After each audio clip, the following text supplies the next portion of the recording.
One of the ways we monitor the success of the Hay Meadow restoration is by surveying for bumblebees. So we carry out transects every year in the Hay Meadows, counting the species of the bumblebees and the flowers that they're feeding on.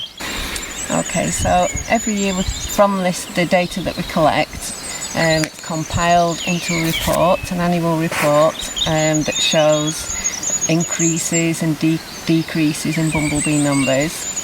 Overall, we've got an increase in bumblebee numbers over the years. We've been collecting the data since 2014. But one of the important pointers in the data is that the couple of years after the Hay Meadow restoration has been done, we'll get a huge surge in bumblebee numbers. And this shows that we're transferring the correct species for the bumblebees to feed on, and we're carrying across all the important forage crops. So it's really important that we transfer the diversity of floral species into the meadow, because different species of bumblebee forage on different plants. So it's really important to capture the traditional meadows when we do the restoration work on the other sites. We record on average yearly about 11 species of bumblebees.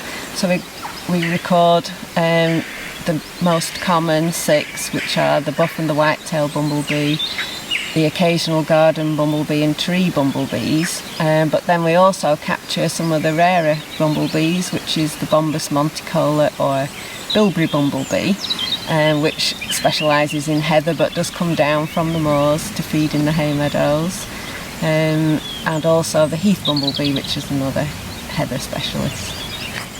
So this year's report has gone live on our website now.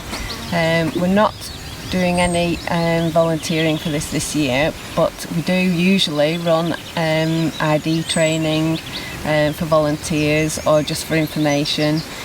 So if you want to get involved next year, please come along. We'll put the links up on the website, and you can learn how to identify bumblebees and all the different species, and then get involved with surveying and help record the data.